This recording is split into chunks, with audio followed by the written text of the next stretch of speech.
na nossa cabeça ficou como uma missão das mais importantes realizadas. Tanto é que deu margem a se caracterizar como o Dia da Busca e Salvamento no Brasil.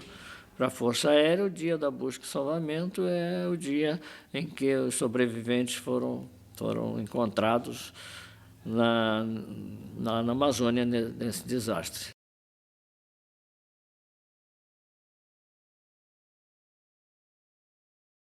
Esta é uma história real de solidariedade, de socorro, de união de esforços e de esperança que aconteceu na Amazônia em 1967. Eu era, então, na época, ajudante de ordens do presidente Arthur da Costa Silva. Eu era capitão recém-promovido e eu comecei a me interessar pelo problema amazônico.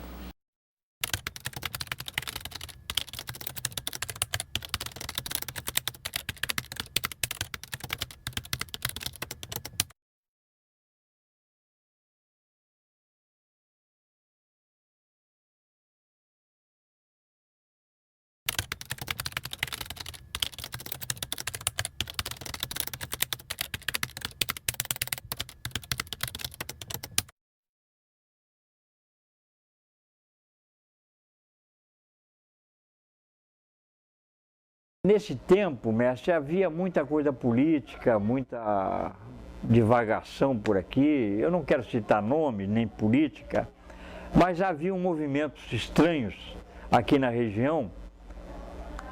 A Amazônia, naquele tempo, estava sendo ocupada, né? Era um vazio imenso. Neste imenso vazio, uma das maiores buscas aéreas da América Latina vasculhava a floresta em parceria com as comunidades do Amazonas. Quase 2 semanas tentando localizar os sobreviventes do avião C-47, prefixo FAB 2068, que caiu ao norte de Tefé, quando tentava avistar Manaus, após vagar a noite inteira na escuridão amazônica até cair sem combustível. Quase 8 horas de voo. Mas por que o FAB 2068 voava à noite, com instrumentos de navegação defeituosos, com uma tropa fortemente armada com granadas e metralhadoras e uma tripulação que sabia que o acidente poderia acontecer? Para entender a urgência desse voo, é preciso relembrar fatos da nossa história. A América Latina, primeiro explorada como colônia e depois transformada em parte do Terceiro Mundo, estava recebendo tratamento de choque para se adequar a mais uma etapa dos interesses internacionais. Na época, o Brasil era o maior, mais importante e mais promissor país da América Latina. Possuía hidrelétricas, indústrias cresciam, a população reivindicava melhorias e Brasília já era símbolo da modernidade e do poder. Aí vieram os problemas, sérios problemas. Manipulação da opinião pública e financiamento da campanha de 8 candidatos a governador, 15 candidatos a senador, 250 candidatos a deputado federal e mais de 500 candidatos a deputado estadual. Não se sabe quem eram essas pessoas, que cargos ocuparam ou se esses grupos permanecem no poder manipulando o destino do país. Mas a Operação Brodessan era, digamos, a intensificação dessa estratégia norte-americana para o Brasil. Um porta-aviões com capacidade para 90 caças, um navio com 50 helicópteros de combate, armamento e tripulação, 6 destroyers, um encouraçado, 25 aviões para reabastecimento em voo e tropas equipadas com 100 toneladas de armamentos. Toda esta força estava estacionada a poucas milhas do Porto de Vitória, no Espírito Santo. Se o governo resistisse, o Brasil seria invadido. O motivo? No Brasil, existia uma grande efervescência do pensamento de esquerda, né, do pensamento nacionalista, que não tem propriamente a ver com esquerda, mas era, de qualquer maneira, anti-americano, entende? Coisa do petróleo é nosso, coisa desse tipo, entende? E esse movimento nacionalista, ele pregava, por exemplo, que a nossa indústria devia ser nacional, entende? E não abrimos o mercado e as nossas portas para a entrada de empresas transnacionais, etc. Então, essa ideia era muito forte. A ideia das reformas de base, né, tudo isso. Então, e esse contexto era um contexto latino-americano, onde o Brasil era o país mais forte nesse sentido, né? Então, por exemplo, digamos assim, interromper esse processo no Brasil era uma forma exemplar de controlar a situação da América Latina, né? O desejo dos latinos de buscar um modelo de desenvolvimento mais justo e próspero era uma preocupação para os Estados Unidos e uma oportunidade para os soviéticos. Cuba já havia rompido com os interesses norte-americanos e apoiava movimentos semelhantes no Cone Sul. A Guerra Fria dividiu o mundo em duas partes, né? E eu vejo que, por exemplo, o Brasil, particularmente a América do Sul de modo geral, como vamos dizer assim, a maioria da população tem índole democrática. Então, logicamente que naquela ocasião nós atendíamos aos anseios dos Estados Unidos, que era que nós não virássemos do bloco comunista. Por isso houve até ajuda. Mas eu acho que isso é uma índole da população.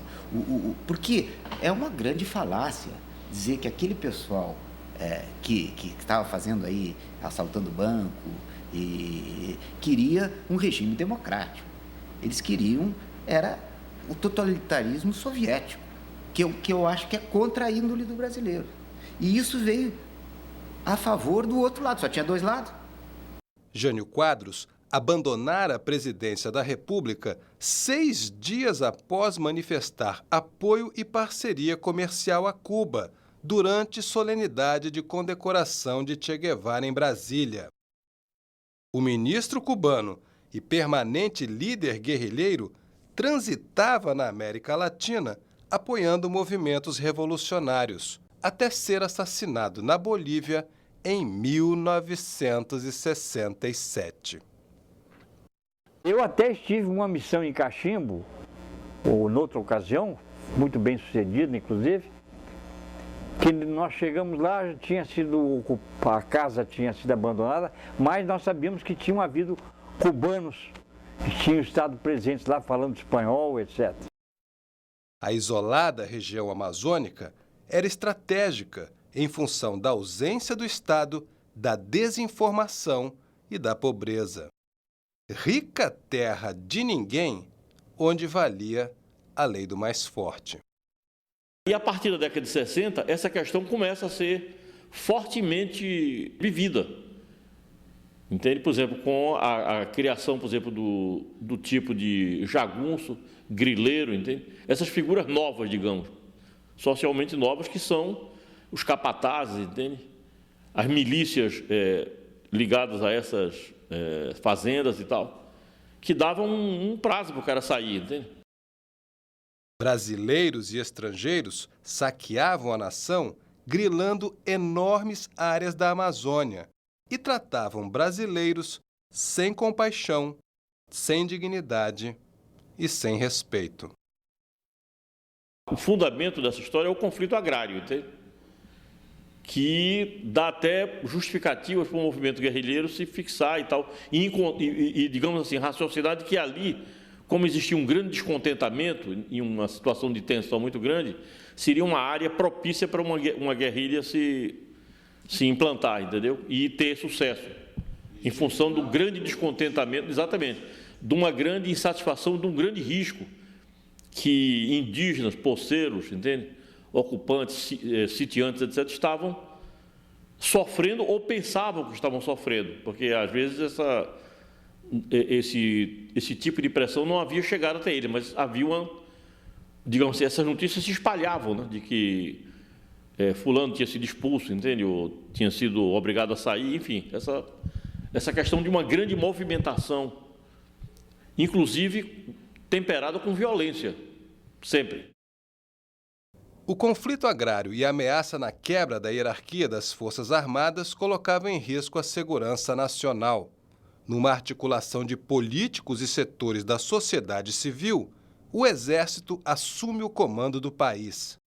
O processo é acompanhado tecnicamente pelos Estados Unidos, semelhante ao que aconteceu a nossos vizinhos. Brasileiros passaram a ser vistos como potenciais inimigos da pátria e o estado de desconfiança desencadeava medidas extremas. Para a Amazônia, tinha início o atual ciclo de integração. A estratégia militar colocava Manaus como foco de desenvolvimento. Nos governos militares havia um planejamento estratégico e uma política para cumprir esse planejamento estratégico. E essa política foi seguida rigorosamente. O presidente Castelo Branco implantou a Zona Franca de Manaus e quando nós tivemos aqui, ela estava no auge da parte comercial. Tinha lojas ali, aquela centro que chamava até a Zona Franca, centro ali de Manaus, Guilherme Moreira, enfim, aqueles 4 quarteirões, aquilo ali fervilhava de pessoas. E o aeroporto, que não era o Eduardo Gomes ainda, era o Ponta Pelada, também tinha um movimento muito grande de turistas de compra, né, que se chama. Era muito grande. E isso foi uma política que foi sendo seguida por todos os governos militares, e hoje a Zona Franca tem já não é nem mais Zona Franca comercial, hoje ela é um polo industrial, incentivado, logicamente, mas é um polo industrial e de grande potência. Tal estratégia intensificou o tráfego aéreo, tecnológico e de brasileiros para a Amazônia. A região, que já havia sido usada por rebeldes, passa a ser esconderijo de membros da esquerda que planejavam táticas de resistência ao governo militar. Em meio a este cenário, um avião militar que se dirigia a Manaus identifica movimentação suspeita próximo ao destacamento de Cachimbo, no sul do Pará. Vai ter início em Belém a missão do FAB 2068. A missão era ir a Cachimbo, reforçar a guarnição em função desse movimento que é denunciado por esse coronel da FAB que sobrevoou, que informou que havia uma movimentação de muita gente em Cachimbo entre brancos e índios. Então, como Cachimbo não tinha guarnição, eu fui com a intenção de aumentar o poderio militar de defesa do destacamento. O avião que levaria a tropa, o C-47, prefixo FAB 2068, apresentava problemas no radiocompasso, instrumento que indica quando o avião sai da rota. Mas os pilotos estavam habituados a voos diurnos na Amazônia. O planejado era seguir pelo rio Amazonas, descer o rio Tapajós, abastecer e pernoitar em Jacareacanga. Ao amanhecer, decolariam imediatamente para Cachimbo.